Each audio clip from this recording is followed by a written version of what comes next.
श्री शिवाय नमस्तुभयम। दोस्तों, आज हम आपको एक बेहद अनमोल जानकारी देने जा रहे हैं। 13 अक्टूबर कार्तिक महीने की सोमवार को पड़ने वाली अहोई अष्टमी व्रत के शुभ अवसर पर यदि आप एक विशेष उपाय कर लेते हैं तो आपके जीवन से गरीबी हमेशा के लिए समाप्त हो सकती है।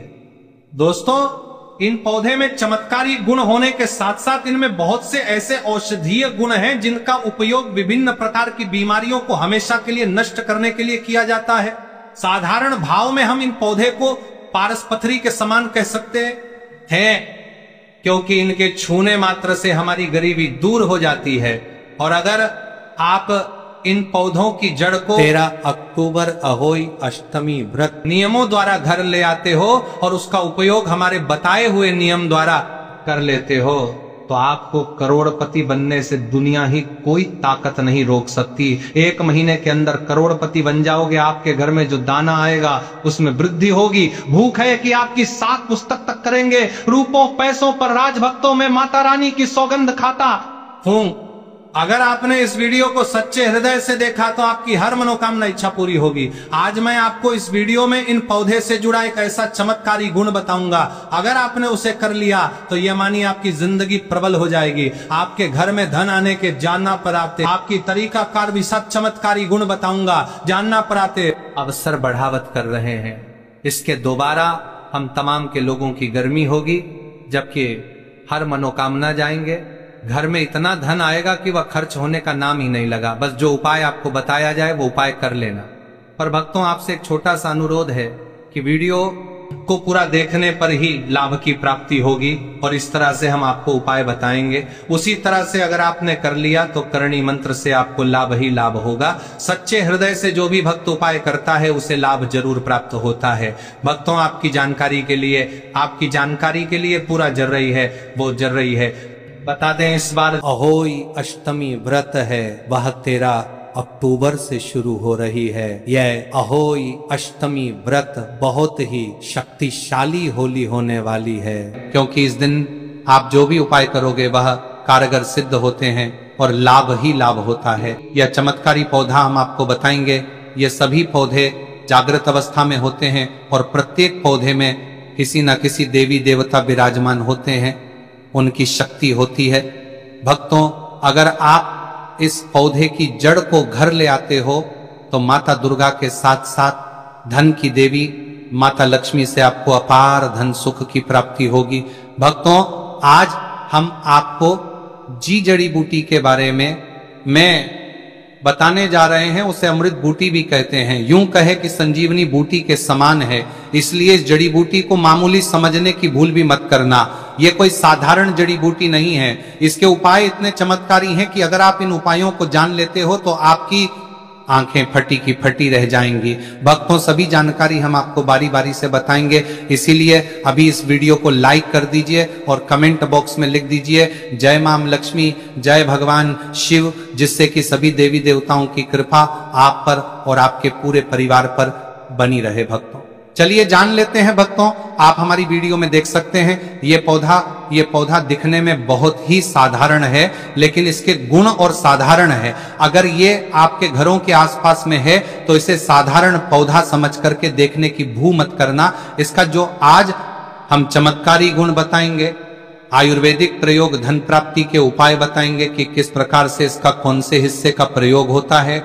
अगर ये सारी जानकारी आप देख लेंगे तो बिल्कुल ही कल से आप इस पौधे की पूजा करना शुरू कर देंगे। वास्तव में आप इस पौधे को अपने घर के मंदिर में रख देंगे, क्योंकि ये पौधा बहुत ही चमत्कारी और शक्तिशाली तमाम शक्तियों से भरा हुआ है। और आपको बता दूं, दिन पूजा पाठ के ही आपको सारा फल प्राप्त हो जाएगा।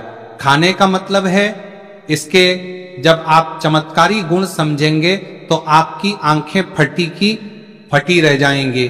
बिल्कुल ही आपको भी गर्व हो जाएगा कि आप भारत भूमि में पैदा हुए हैं। और इस प्रकार के पेड़ पौधे आज भी हमारे बीच में हैं, जो कि हमें कई प्रकार के चमत्कारी लाभ प्रदान करते हैं। देखिए, आप हमारे वीडियो में देख सकते हैं ये पौधे।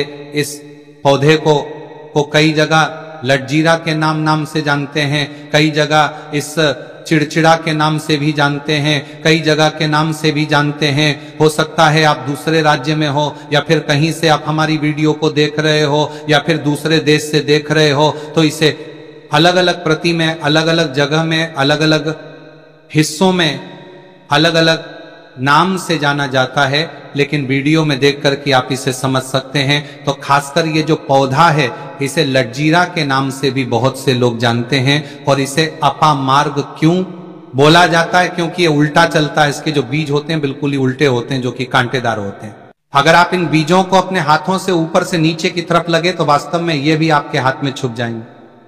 आप अन्य पौधे के बीज देखेंगे, फूल के बीज देखेंगे तो ऊपर की तरफ होते हैं, लेकिन ये निकले की तरफ होता है। इनका जो बीज होता है ये निकले की तरफ होता है, ये उल्टा होता है। इसलिए इस अपामार्ग बोला जाता है। ये अपामार्ग विद्या में बहुत इसका प्रयोग होता है। कभी इसके बारे में मैं जानकारी बताऊंगा। तो क्यों ये हमारे लिए कीमती है, क्यों ये आज साधारण है, तो आपको हम इस वीडियो में बताएंगे। सर्वप्रथम तो सभी दर्शकों को कहना चाहूंगा कि कमेंट बॉक्स में हर हर महादेव, जय भगवान शिव जरूर लिखना। अगर आप भारत भूमि से हैं तो जय हिंद बिल्कुल ही लिखना। इसका जो मैं आयुर्वेदिक प्रयोग बताऊंगा, चमकी प्रयोग बताऊंगा, शद ये प्रयोग जानने के बाद कल से आप इनका प्रयोग करना शुरू कर देंगे। साथ ही साथ इसका मैं आप लोगों को वनस्पति प्रयोग के साथ साथ इसका जबरदस्त चमत्कारी एवं तांत्रिक प्रयोग भी बताऊंगा। तांत्रिक प्रयोग का मतलब है इसका आप जो जीवन में प्रयोग करके बहुत सारे अपने समस्याओं को दूर कर सकते हैं। तो सर्वप्रथम इसके बारे में मुझे ज्ञान का प्राप्त हुआ जब हम वैष्णो देवी माता के दर्शन के लिए गए थे। तब हमें वहां पर एक महात्मा मिले थे जो कि अपनी साधना में बैठे हुए थे। तो हमने उनसे इस पौधे के बारे में पूछ लिया था। हमने उनसे पूछा तो हमें यह बताइए, आप लोग 1 महीने तक बिना जल ग्रहण किए हुए किस प्रकार से साधना करते हैं? तो उस संत महात्मा ने हमें स्वयं ही बताया कि जो चिड़चिड़ा नाम का पौधा होता है, इसके बारे में आप मुझसे पूछ रहे हैं, जिससे आप लोग अपामार्ग के नाम से जानते हैं, या फिर इसके कई प्रकार के नाम होते हैं। तो उसमें हमें बताएं कि हम उनके बीच का ध्यान से सुना। आज भी जंगल में महात्मा जितने भी लोग हैं, संत महात्मा जंगल में रहने वाले जो कि शिव की साधना करते हैं, वो भोले भोले बाबा की साधना में लीन रहते हैं और सिद्धियां प्राप्त करते हैं। तो हमें वह महात्मा वैष्णो देवी के दरबार में मिले थे।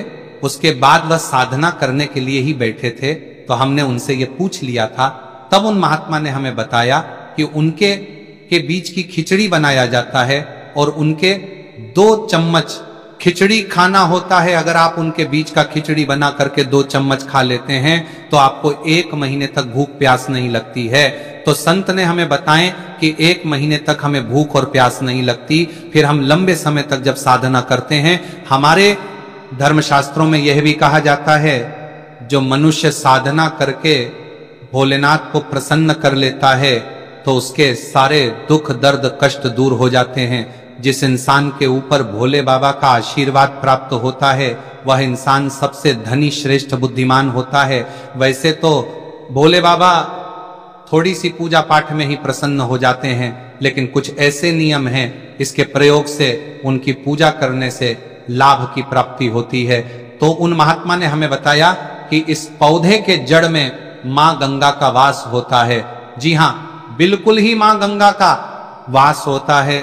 और यह भी माना जाता है कि प्राचीन ग्रंथों में भी लिखा है कि अमृत की कुछ बूंद इसकी जड़ में पड़ी थी। इसलिए ये पौधा अमर है। ये पौधा काफी साल पुराना है और इस युग में भी ये पौधा आपको आसानी से देखने के लिए मिल जाएगा। इसलिए आयुर्वेदिक में इस पौधे को संजीवनी बूटी के नाम से जाना जाता है।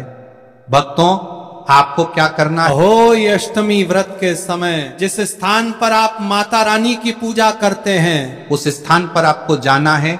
इन पौधों की जड़ को लेकर आपको इस पौधे की जड़ को हाथ में लेकर 7 परिक्रमा कर लेना है और उसे रात को आपको अपने घर की तिजोरी में लाल कपड़े में बांध कर रख देना है। इससे आपके घर में धन दौलत पैसे की कमी कभी नहीं होगी। वह